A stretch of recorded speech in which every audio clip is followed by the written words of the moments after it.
கற்றதும் அதனால் நான் பெற்றதும். மனம் சோர்வடையும் போது உங்களுக்கு பிடித்ததை படித்தால் ஊக்கம் கிடைக்கும். அடுத்தவர் சொல்வதை கேளுங்கள், ஆனால் உங்களுடைய மனநிலையில் சிந்தியுங்கள். உன் கட்டுப்பாட்டில் இருப்பதை மட்டுமே முதலில் சரி செய்ய நீ நினைக்க வேண்டும்.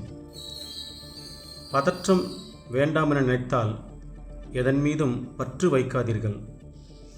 தன் கட்டுப்பாடு இல்லாதன் மீது நாம் சிந்திக்கக்கூடாது. அப்படி சிந்தித்தால் ஏமாற்றம்தான் வரும்.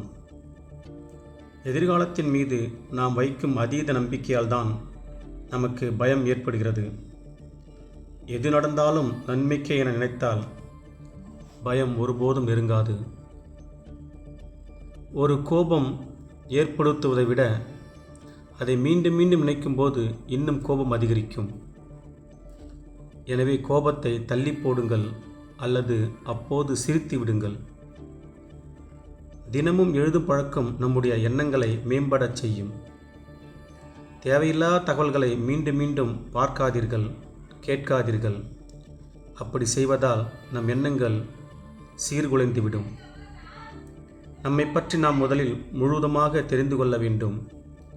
நம்முடைய பலம் பலவீனம் எது என்பதை அறிந்து கொள்ள வேண்டும். பலம் என்பது நம்முடைய அனுபவமே. நம்முடைய நடத்தை பற்றி நாமே முழுவதுமாக அறிந்து கொள்ள வேண்டும். அதனை நாமே பாராட்டி கொள்ள வேண்டும். முடிவெடுத்தல் தான் மிக முக்கியம். நமக்கான முடிவை நாம் தான் எடுக்க வேண்டும். நீங்கள் எடுத்த முடிவு தவறு என்று கருதினால் அதிலிருந்து உடனே மாறுவதில்தான் புத்திசாலித்தனம் நிறைந்திருக்கிறது. பிடிவாதமாக அதையே தொடர்ந்தால் நமக்கு ஏமாற்றமே மிஞ்சும். எனவே அதிலிருந்து மாற்றி யோசிக்க பழகுங்கள். தினமும் அறம் சார்ந்த வாழ்க்கை வாழ்வதே உண்மையான சந்தோஷம். எந்த பொருளையும் இது என்னுடையது என நினைத்துவிட்டால் நமக்கு பயமும் வருத்தமும் பின்தொடர்வது நிச்சயமாகும். எதை இழந்தாலும் வருத்தப்படக்கூடாது. அதை கடந்து போக பழக வேண்டும். நாம் எதையெல்லாம் பழக்கமாக வைத்திருக்கிறோம் என்பதை முதலில் புரிந்து கொள்ள வேண்டும். அதில் தவறு என்றால் அதை ஒதுக்கிவிட பழக வேண்டும். தொடர்ந்து உடலும் மனமும் சிறப்படைந்து கொண்டே வருகிறதா என நாம் அவ்வப்பொழுது கவனிக்க வேண்டும். நிறைய தவறுகள் செய்வது தவறே கிடையாது. அதிலிருந்து திருத்திக் கொள்ளாமல் இருப்பதே தவறு. சிறப்பான ஒரு செயலை மீண்டும் மீண்டும் சலிக்காமல் செய்ய பழக வேண்டும். அதனால் வாழ்வு சிறப்படையும். தொடர்ந்து எழுத பழகுங்கள். குறிப்பாக நேர்மறையான எண்ணங்கள் வலுப்பெறும் வரை எழுதுங்கள். அப்போது தானாகவே எதிர்மறை எண்ணங்கள் விட்டு விலகிவிடும். தவறுக்கு நம்மை நாமே மன்னிக்க கற்றுக்கொள்ள வேண்டும். அதற்கு தண்டிக்கக்கூடாது. வெற்றிக்காக நாம் பலவற்றை தியாகம் பண்ண தயாராக இருக்க வேண்டும். இருப்பதிலேயே மிக முக்கியமானது மன நிம்மதியாக இருப்பதே. வெற்றிக்காக ஓடிக்கொண்டே இருக்கக்கூடாது. நம்முடைய வெற்றி எதுவரை என்பதை நாம் தெரிந்து ஓட வேண்டும். வெற்றி அடைந்தவுடன் வாழ பழக வேண்டும். வெற்றிக்கான செயலையும் திட்டத்தையும் மட்டுமே நாம் கவனிக்க வேண்டும். முடிவை பற்றி நாம் யோசிக்கவே கூடாது. யாருக்கு ஒழுக்கமும் நிதானமும் காத்திருப்பும் பொறுமையும் இருக்கிறதோ அவர்களிடம்தான் பணம் வந்து கொண்டே இருக்கும்.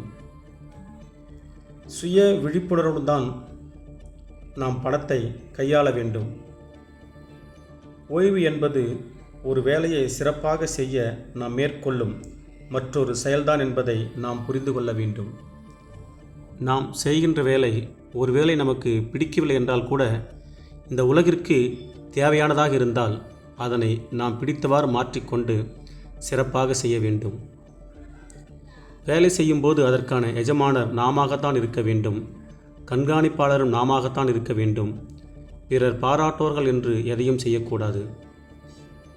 நம் வாழ்க்கையில் நிகழ்ந்த எல்லாவற்றையும் பிறரிடம் சொல்லாமல் இருந்தாலே மனிதர்களை கையாள்வது சுலபம். பொறாமைப்படாத நண்பர்களை உடன் வைத்து கொள்ளுங்கள். நீங்களும் பிறர் மீது பொறாமை கொள்ளாதீர்கள். எந்த நட்பையும் பலனை எதிர்பார்த்து தேடாதீர்கள். நீங்கள் யார் என்பதை புரிந்து கொள்ள வேண்டுமென்றால் கடினமான இன்னல்களை நீங்கள் சந்தித்தாக வேண்டும். கடினமான சூழ்நிலை தான் நமக்கு ஒரு வாய்ப்பாக அமைந்து விடுகிறது. கடினமான சூழல்கள் வரும்போது அதை அப்படியே ஏற்றுக்கொள்ளுங்கள். காரணம், வாழ்வில் வெற்றி தோல்வி என்று எதுவும் கிடையாது. அப்போது அதை அலட்சிப்படுத்த கற்றுக்கொள்ளுங்கள். என்றும் நாம் மகிழ்ச்சியோடு இருப்போம். நன்றி. மீண்டும் சந்திப்போம்.